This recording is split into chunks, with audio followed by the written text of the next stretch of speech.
Well, hey everybody, thanks so much for tuning in, and thank you for those of you that were able to join us last night for youth group. It was such a treat to see you all, and hey, if you weren't able to join us, that's okay. We've got a recap video coming at you right now.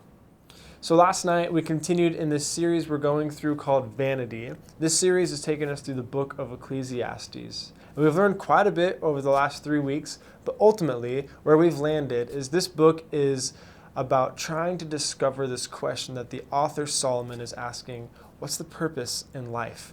What's the purpose of pursuing different things? And Solomon's been going through a couple different experiences, things in life that we all go through, and essentially asking, what is the point of these things?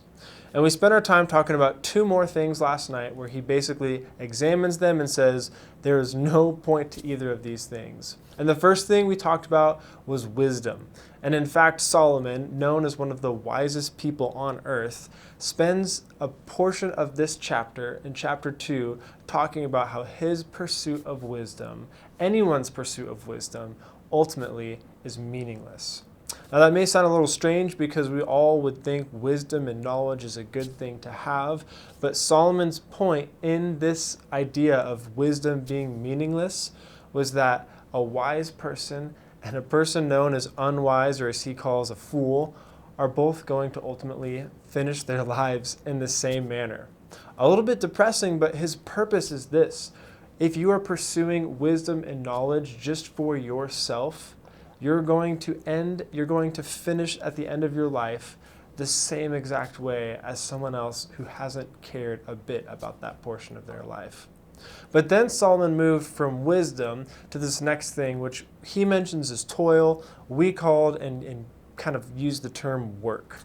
And what Solomon talks about in the futility of searching after work, in the pursuit of trying to work hard at things and have projects and complete tasks, was, what's the point of doing all of this work if you have no idea who's going to carry it on after you? Or even, what's the point of putting in all this work to something that you care about so much, only to have somebody else possibly come in and steal the credit?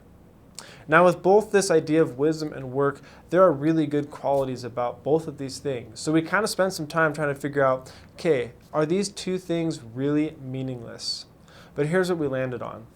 The purpose of understanding that wisdom and work are vanity is because we pursue those things for our own glory.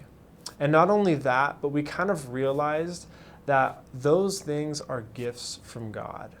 And so we can spend time working on wisdom and knowledge as long as we realize that those things are from God and those things help point us to God.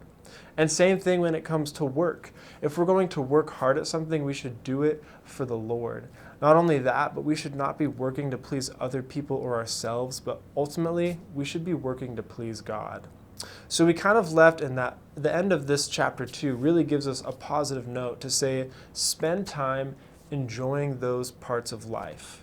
It almost seems like Solomon's contradicting himself, but as we continue in this book, we'll get to see more and more of what points he's trying to make here. But our challenge, our bottom line last night was ultimately this: live for God instead of yourself. And when it comes to work, when it comes to wisdom, even if we want to go back 2 weeks now, when it comes to things like pleasure, earthly pleasures, we can enjoy those things as long as we recognize that they're from God and that we're using them to bring us closer to God. So maybe this week you need to spend some time looking at chapter 2 in Ecclesiastes and figuring out what are those things that you're pursuing, but you're only pursuing them for yourself. And maybe you need to look at your life and figure out what are some things that ultimately, as much as you want to try and make them be about God, they just don't bring you closer to God. So spend some time this week. That's my challenge to you guys. Ask yourself that question, kind of all the way back to week 1. What are you chasing after? Now, how are you living for God instead of yourself? So with that said, let's spend some time this week pursuing God. Let's spend some time truly living for God versus ourselves. And so when it comes to work, when it comes to wisdom and knowledge, when it comes to earthly pleasures, things that God has given us, let's help make those things point us to God and bring us closer to God. Thanks again, you guys, for tuning in. And just a reminder, we have an Instagram and Facebook page. You guys can always check those out just to see what we're up to. And also, don't forget, through this series, we're doing a Bible reading plan, and we post the reading every week on Wednesday, so today, on also our Instagram and Facebook page. We'd love for you guys to be in God's Word. We'd love for you guys to be connected with what we're doing here at our student ministry. And most importantly, we love you guys. We're praying for you guys, and I truly hope you have an awesome week. Thanks for watching.